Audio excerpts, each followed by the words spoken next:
நான் உங்கள் படங்களில் வந்து காதல் போர் நல்லாயிருக்கும், இந்த படத்தில் அது எவ்வளோ இம்பார்ட்டன்ட் இருக்குது? காதலும் இருக்குண்ணே, படத்தில் காதலும் இருக்குது.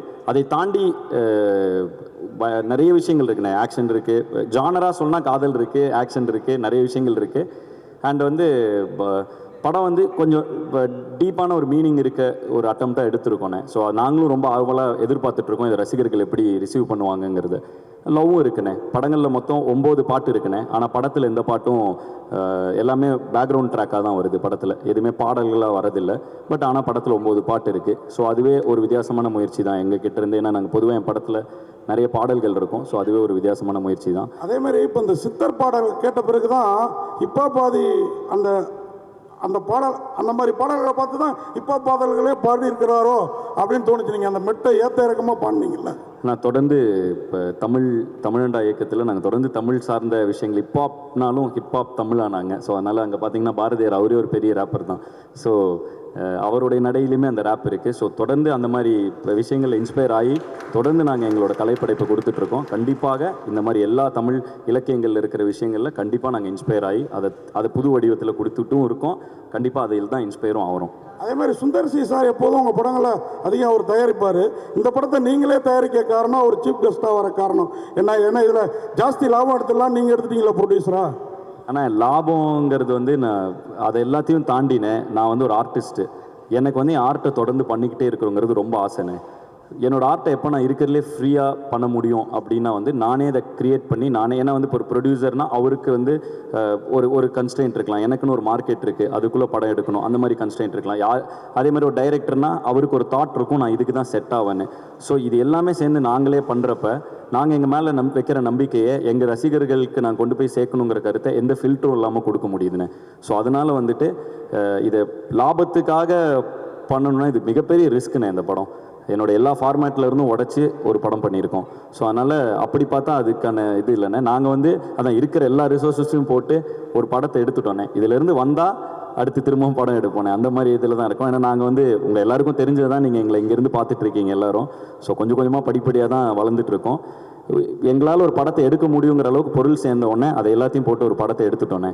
அண்ணன் தான் முதல் ஆசீர்வாதம் பண்ணார் எங்களுக்கு, எட்ரா தம்பி அப்படின்னு.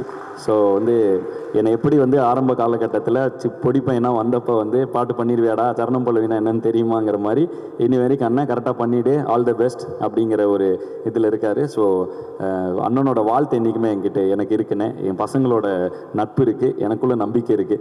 அதனால் வந்து தொடர்ந்து ஹிப்ஹாப் தமிழ் என்டர்டெயின்மெண்ட் மூலமாக தமிழ் சினிமாவுக்கு பிரம்மாண்டமான படங்களை நாங்கள் கொடுத்துட்டே இருப்போம் அப்படிங்கிறதுல எங்களுக்கு ஒரு நம்பிக்கை இருக்குண்ணே. அதுக்கு இந்த படம் கண்டிப்பாக வெற்றி அடையுங்கிறத நாங்கள் நம்புகிறோண்ணே. இதை வந்து 20ஆம் தேதி மக்கள் தேட்டரில் பார்க்கும் பொழுது அதில் ரிசல்ட் தெரிஞ்சிடனே. அதுக்கு நாங்களும் அவ்வளோ காத்துக்கிட்டு இருக்கோண்ணே. அண்ட் தொடர்ந்துண்ணே உங்கள் எல்லாத்தோட சப்போர்ட்டும் கண்டிப்பாக எங்களுக்கு வேணும். அதே மாதிரி நீங்கள் கோயம்புத்தூர்காரரு, ஆனால் மவுண்ட் ரோடில் குண்டு வைக்கணும்னு ஏன் அவ்வளோ பார்த்தா வந்தோன்னே ட்ரெய்லரு டப்பு பொண்ணு மவுண்ட் ரோடே பிளாஸ்ட் பண்ணுறீங்களே, என்ன நோக்கம் அது? ஆனால் ஒரு போர் நடந்தால் என்ன ஆகும் அப்படிங்கிறது தான் படத்துடைய கதைனே. ஸோ ஒரு கடைசி ஒரு உலக போர் ஆரம்பித்தா என்ன நடக்க போகுது அப்படிங்கிறது தான் படம். ஸோ இந்த படத்தில் நிறைய விஷயங்கள் இருக்குண்ணே. அது பார்க்குறப்ப அதோட சுவாரஸ்யம் இன்னும் நல்லாயிருக்கும். படம் வந்தோடனே இது எல்லாமே டோட்டலாக புரிஞ்சிடும்ண்ணே. சார், படத்தை நீங்கள் தான் ஓனாக ரிலீஸ் பண்ணுறீங்களா? ஆமாண்ணே. டென்கோட்டாவும் சிம்பா ப்ரொடக்ஷன்ஸும் அவங்க ஓவர்சீஸ் வாங்குறதுக்காக வந்தாங்கண்ணே. படம் பார்த்து அவங்களுக்கு ரொம்ப பிடிச்சி போயிடுச்சு. ஸோ தமிழ்நாடு தேட்டருக்குலாம் அவங்களே எடுத்துக்கிட்டாங்க. அண்டு சேட்டலைட் டிஜிட்டல்லாம் முடிஞ்சுதுண்ணே. ஸோ எங்களால் என்னென்ன இருக்கோ எல்லாத்தையும் வச்சு ரிலீஸ் பண்ணுறோன்னே. இப்போ நாங்கள் தானே பண்ணுறோம் எல்லாமே. சார், இப்போ நீங்கள் இசையமைச்சது ஈஸியாக இருந்ததா, டைரக்ட் பண்ணது ஈஸியாக இருந்ததா, படம் எடுக்கிறது ஈஸியாக இருந்ததா? எல்லாமே ஈஸியாக தானே இருக்குது. உங்களுக்கு எனக்கு ரொம்ப பிடிச்சிருக்கு. அதனால் பிடிச்சி பண்ணுற எல்லா விஷயம் ரொம்ப ஈஸியாக இருக்குண்ணே. வாழ்த்துக்கள். ரொம்ப நன்றிங்கண்ணே. ஐபிஎல்லுக்கும் இதுக்கும் சம்மந்தம் இருக்குங்களா கதைக்கும்? இல்லைண்ணே, ஐபிஎல்லுங்கிற ஒரு விஷயத்துக்கும் இதுக்கும் இல்லை. இது உலகத்தில் என்ன நடக்குதோ அனைத்துக்கும் இதுக்கும் சம்மந்தம் இருக்குண்ணே. உலக அரசியலும் இருக்குது, எல்லாம் இது இருக்குது. நடிகர் ஆனதுக்கப்புறம் இந்த படம் இட்டு கொடுத்ததுக்கப்புறம் ப்ரொடியூசராக மாறுவாங்க. ஸ்டார்டிங் மியூசிக் டைரக்டர், அப்புறம் நடிகர், பேர் வந்து உலக போர்னு வச்சுருக்கீங்க, எல்லாத்தையும் கடந்துட்டீங்க. அடுத்தது என்ன, அரசியலுக்கு வர போகிறீங்களா? இல்லைண்ணே, நான் ஒரு கலைஞன். நான் வந்து ஏன் வந்து இப்போ படம் ப்ரொடியூஸ் பண்ணுறேன்னா அதுக்கான பதில் தான் சொன்னேன். என்னோட கலையை வந்து மக்கள்கிட்ட கொண்டு போய் சேர்க்கறதுக்கு எவ்வளோ முடியுமோ, எவ்வளோ ஃபில்டர்ஸ் கம்மியாக முடியுமோ, நான் நினச்சதை என்னால் கொண்டு போய் சேர்க்க முடிய இந்த நிறுவனம் எனக்கு உதவியாக இருக்குண்ணே.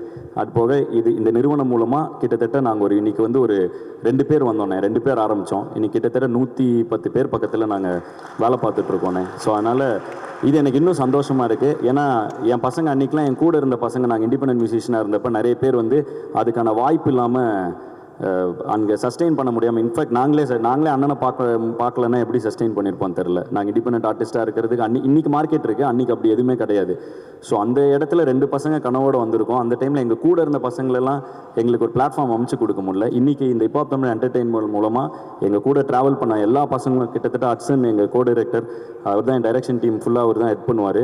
ஸோ எங்களோட சிஸ்டமே கொஞ்சம் வேறு மாதிரி, இப்போ பொதுவான சினிமா சிஸ்டமாக இல்லாமல் கொஞ்சம் ஒரு க்ளீனாக ஒரு கம்பெனி ஃபார்மேட்டில் நடத்திட்டு இருக்கோம். ஸோ ஹட்சன் தான் ஹெட் பண்ணுறாரு. ஹட்சன் வந்து எனக்கு 12 வருஷமாக தெரியும். அவர் ஒரு இண்டிபெண்ட் பிபாய், அவர் அதாவது பிரேக் டான்சர், பிபாய், ஒரு கொரியோகிராஃபர், ஒரு டான்ஸ் கிளாஸ் நடத்திட்டு இருந்தார். இந்த படம் ஆரம்பித்து ப்ரொடக்ஷன் ஆரம்பித்தோன்னே வாங்க படம் ஆரம்பிச்சிட்டேன் வாங்கன்னு. ஸோ இது மாதிரி ஒவ்வொரு ஃபீல்டில் இருக்கவங்க எல்லாருமே, இந்த அஜய் வந்து சிஏ, அவன் வந்து ஒரு சார்ட்டர்ட் அக்கௌண்டன்ட்டு. ஸோ இந்த மாதிரி எந்தெந்த நண்பர்கள் எங்கெங்கெல்லாம் ஜேபி வந்து என் ஃபேன் கிளப் இன்டர்ன்ஷிப் ப்ரோக்ராம் மூலமாக வந்தான். ஸோ இப்படி எங்கெங்கே யாரை பார்த்தனோ அந்த நண்பர்களுக்கெல்லாம் ஒரு இடம் கொடுக்க இந்த நிறுவனம் எனக்கு உதவியாக இருக்குண்ணே. அவ்வளோதான் இதில் விஷயம். இல்லை இதில் இன்னொன்று, படிப்பு முக்கியம் தான். நீங்கள் சொன்னது எல்லாம் படித்தவங்க தான். ஆனால் சினிமாவை நோக்கி வரவங்க முக்கால்வாசி பேர் படிப்பு இல்லாதவங்க தான் வராங்க. ஸோ அந்த மாதிரி படிப்பு இல்லாமல் வந்தாலும் சேர்த்துக்கிறதுக்கான வாய்ப்பு இருக்கா? ஆனால் படிப்புங்கிறது வந்து நம்ம குழப்பிக்க வேணாம், ரொம்ப சிம்பிள். திறமை இருக்கிற பொழுது எல்லாருக்குமே இது படிப்புங்கிறது வந்து டிகிரியோ அது கிடையாது. படிப்புங்கிறது நம்ம கற்றுக்கொள்ளும் எல்லா விஷயங்களும் தான். ஸோ வந்து படிப்பு நம்மளை பண்படுத்தும். ஸோ ஒருத்தரை வந்து எத்தனை படிச்சிருக்காங்கங்கிறத வச்சு அவங்கள நம்ம திறமையை எடை போட முடியாது. அனைவருக்கும் வாய்ப்பு உண்டு. ஆனால் நான் அடிக்கடி சொல்கிறது என்னென்னா, படிச்சுட்டா அது பின்னாடி இருக்கிற டெர்மினாலஜியும் அதோட பேசிக்கும், அதை எப்படி அந்த ப்ராசஸும் நம்ம கற்றுப்போம். ஸோ அப்படி கற்றுக்கும் பொழுது நம்மளுக்கு வந்து எந்த இடத்துலையுமே கை கட்டியோ தலை குனிந்தோ அவுட் ஆஃப் த வே போய் எதுவும் பண்ண தேவையில்லை. தலை நிமிர்ந்து இருக்கலாம். இப்போ எனக்கு இது தோத்துச்சுன்னா நான் காலேஜில் போய் ப்ரொஃபஸராக, இது எனக்கு இந்த சினிமா கெரியரே இப்போ எனக்கு இது சரி இதெல்லாம் நான் காலேஜில் ப்ரொஃபஸராக போவேன். எனக்கு எந்த ஒரு இதுவும் இல்லை. என்கிட்ட என் படிப்பு இருக்குது, அது எனக்கு என்றைக்குமே நம்பிக்கை கொடுக்கும். நான் தலை நிமிர்ந்தே இருப்பேங்கிற தன்னம்பிக்கை என் படிப்பு எனக்கு கொடுக்குது. அதனால எல்லாரும் படிங்கன்னு என்னோட ரசிகர்களுக்கு தொடர்ந்து அதை நான் சொல்லிட்டு இருக்கேன். அவ்வளோதான் அதில் விஷயம். டெக்னாலஜி வளர வளர அழிவு கண்டிப்பாக இருக்குன்னு நீங்கள் நினைக்கிறீங்களா? இருக்கலாம். இந்த படத்துலையும் அது மாதிரி ஒரு விஷயம் இருக்குது. டெக்னாலஜி 2 வகையாக யூஸ் பண்ணலாம். அது ஒரு தீக்குச்சி தான். பத்துச்சுன்னா தீக்குச்சியை வச்சு வெளிச்சமும் கொடுக்கலாம், ஊரையும் அழிக்கலாம். ஸோ டெக்னாலஜி நம்ம எப்படி யூஸ் பண்ண போகிறோங்கிறத வச்சு தான் அதுக்கான பதில் இருக்குது. ஸோ நான் வந்து அதுக்கான அப்படி அழிஞ்சிடக்கூடாதுன்னு நினைக்கிறேன். அது இருக்கா இல்லையான்னு நீங்களும் தான் சொல்லணும். இல்லை, 3ஆம் உலகப் போர் வந்து வாட்டரில் வரும்னு சொல்லியிருக்காங்க. 3ஆம் உலகப் போர் வாட்டரில் தான் வரும்னு சொல்லியிருக்காங்க. பட் ஆனால் நீங்கள் வந்து கடைசி உலகப் போர் டெக்னாலஜி தான் ஸ்டார்ட் ஆக போகுதுன்னு சொல்ல வந்திருக்கீங்க. ரெண்டுத்தும் டிஃப்ரெண்ட். இல்லை, இது படம் பார்த்துட்டிங்கன்னா இன்னும் சூப்பராக புரியும்ண்ணே உங்களுக்கு. Okay, last question. Okay, concept கூட இப்போது 2-3 நாள் முன்னாடி நடந்தது. அதில் கூட ஏதோ பசங்க சண்டே ஆகிடுச்சிங்க. இது வரைக்கும் உங்கள் கான்செப்டில் அந்த மாதிரி நடக்கவே இல்லை. ஆனால் இது வரைக்கும் கான்செப்டே நடக்கவே இல்லை. கோயம்புத்தூரில் 2-3 நாள் முன்னாடி நடந்தது உங்களுது. அப்போ அங்கே வந்து காலேஜ் பசங்க அடிச்சுக்கிட்டாங்க. அது ஒரு 200 பேர் இருக்கு, ஒரு 20,000 பேர் இருக்கிற இடத்துல 25,000 பேர் வந்தாங்கண்ணே இந்த கான்செர்ட்டுக்கு. அதில் டான்ஸ் ஆடுறப்ப ஒருத்தருக்கு ஒருத்தர் இடிச்சிக்க, ஏன்னு ஒரு ஒரு ஒரு திருவிழாவில் நடக்கிற மாதிரி என்ன இடிச்சிட்ட அப்படின்னு இது பண்ண, உடனே சண்டை போட்ட அந்த 10 பேரை உடனே வெளில அனுப்பிச்சாச்சு. அது அங்கே நடந்த மீதி 19,000 பேருக்கும் தெரியாது அப்படி ஒரு விஷயம் நடந்ததுன்னு. பட் அதை வந்து நீங்கள் இப்போ இதில் போடுறதுக்கப்புறம் தான் எனக்கே அப்படி ஒரு விஷயம் நடந்தது தெரியும். ஸோ அந்த மாதிரி தான். அதுக்கப்புறம் நான் கேட்டேன் என்ன ஆச்சுன்னு. ஒரு 10 பசங்க அடிச்சுக்கிட்டு இருந்தாங்க. அப்படியே அவங்கள எனர்ஜியில் என்ஜாய் பண்ணுறப்போ ஒன்று நடக்கும்ல. ஸோ அப்படி அவங்க 10 பேரை வெளியில் அனுப்பிட்டோம் அப்படின்னாங்க. ஸோ அவ்வளோதான் அதோட விஷயம். அதில் ஒரு எதுவுமே பெரிய எதுவுமே அப்படி ஒரு பயப்பட வேண்டிய விஷயம் எதுவுமே இல்லை. தொடர்ந்து உங்களுடைய ஆல்பம் சாங் தான் எல்லாமே எதிர்பார்க்கறது. இப்போ நீங்கள் ப்ரொடக்ஷனில் வேறு இறங்கிட்டீங்க. ஆல்பம் சாங் கான்செப்ட் வருமா, இல்லை இதோட க்ளோஸ் பண்ணிடுவீங்களா? அண்டர் கிரவுண்ட் ட்ரைப்னு ஆரம்பித்து அடுத்த தலைமுறை இளைஞர்களுக்கு நிறைய பேருக்கு ஏதோ எஃப்ஜேலாம் அண்டர் கிரவுண்ட் ட்ரைபில் பெர்ஃபார்ம் பண்ணியிருக்கான். ஸோ அவன் இன்றைக்கி திரைப்படங்கள் வந்துருக்கான். நிறைய இளைஞர்களுக்கு பிளாட்ஃபார்ம் அமைச்சு கொடுத்துட்டோம். ஸோ நாங்கள் இதெல்லாம் பண்ணிகிட்டு இருக்கப்போ அந்த இடத்துல எங்களுடைய ஆர்டிஸ்ட் நிறைய பேர் வருவாங்கண்ணே. ஏன்னா நீங்கள் சொன்னீங்க பேசும்போது நிறைய ப்ரொடியூசரோட குறுக்கீடுகள் வந்து இருக்கிறதுனால தான் நான் வந்து தனியாக ப்ரொடக்ஷன் ஆரம்பிச்சேன்ட்டு. ஸோ யாரை நீங்கள் குறிப்பிட்டு சொல்கிறீங்க? குறுக்கீடு கிடையாதுண்ணே, குறுக்கீடுன்னு சொல்லலை. ப்ரொடியூசர் வந்து இப்போ நான் ஒன்று பண்ணணும்னு நினைக்கிறேன், அப்போ எனக்குன்னு ஒரு மார்க்கெட் இருக்கும்லண்ணே.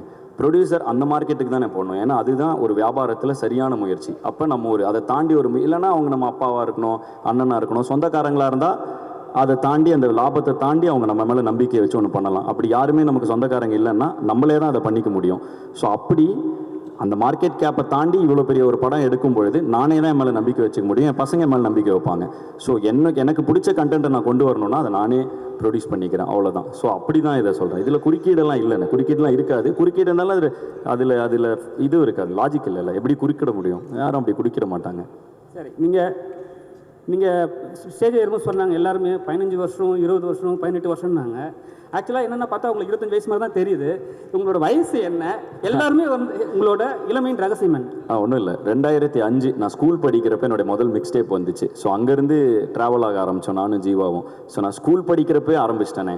எனக்கு மேடைகளும் வாய்ப்பும் இல்லை, ஏன்னா எனக்கு யாரையும் தெரில. நான் சென்னைக்கு வரதுக்கே, அங்கேருந்து நான் காலேஜ் முடிச்சு எனக்கு காசு சேர்க்கறதுக்கே டைம் ஆகிடுச்சு. அதுக்கப்புறம் தான் என்னால் சென்னையை கிளம்பி வர முடிஞ்சுது. ஸோ சென்னை வந்து ஒரு 4 வருஷம் கஷ்டப்பட்டக்கப்புறம் தான் எனக்கு லக்கிலி இப்போ அண்ணனை மீட் பண்ணுற வாய்ப்பு கிடச்சி. சுந்தரண்ணன் வந்து எனக்கு ஒரு இசையமைப்பாளர் ஒரு வாய்ப்பு தராரு. நாங்கள் 2005லேருந்தே பாட்டு போட்டுட்ருக்கோம். எங்களுக்கான அதாவது நான் சுந்தரண்ணாவோட முதல் படம் சைன் பண்ணுறப்பவே எனக்குன்னு ஒரு அண்ணனே சொல்லுவார், ஆம்பளை லான்ச்சில் அவ்வளோ ஃபேன்ஸ் வந்திருந்தாங்க. ஏன்னா அது இண்டிபெண்டன்ட் மியூசிக் மூலமாக சேர்த்த ஃபேன்ஸ். எனக்கு வந்து கனெக்ஷன்ஸ் இல்லாதனால எனக்கு மேலே வரதுக்கு, அதாவது அந்த பிளாட்ஃபார்ம் எனக்கு கிடைக்கிறதுக்கு டைம் ஆகிடுச்சு. ஸோ அதுக்கு முன்னாடினே நான் பண்ணிட்டுருக்கேன். இப்போ நான் இந்த வேறு யாருக்கும் அது நடக்கக்கூடாதுங்கிறது தான் இந்த இத்தனை தமிழண்டா movement, underground tribe, hip hop Tamil என்டர்டைன்மெண்ட்னு ஒன்று பண்ணிக்கிட்டே இருக்கும். எனக்கு தெரிஞ்ச பசங்களுக்கு அது நடக்கக்கூடாதுன்னு, அவ்வளோதான். அதில் நிறைய பேர் கூட ட்ராவல் ஆகிருக்காங்க. இப்போ நான் வந்து ஃபஸ்ட்டு இண்டிபெண்டன்ட் ஆர்டிஸ்ட்டாக ஃபஸ்ட் இயர் காலேஜ் படிக்கிறப்போ அவர் எனக்கு பேக்அப் டான்ஸராக இருந்தார். ஸோ அவர் வந்து அவங்க எங்கள் பின்னாடி டான்ஸ் பண்ணுவாங்க. ஸோ அந்த மாதிரி நிறைய பேர் கூட இவ்வளோ வருஷம் ட்ராவல் ஆகிட்டோம். ஸோ அந்த இதனால அவ்வளோ வருஷமாக தெரியுது.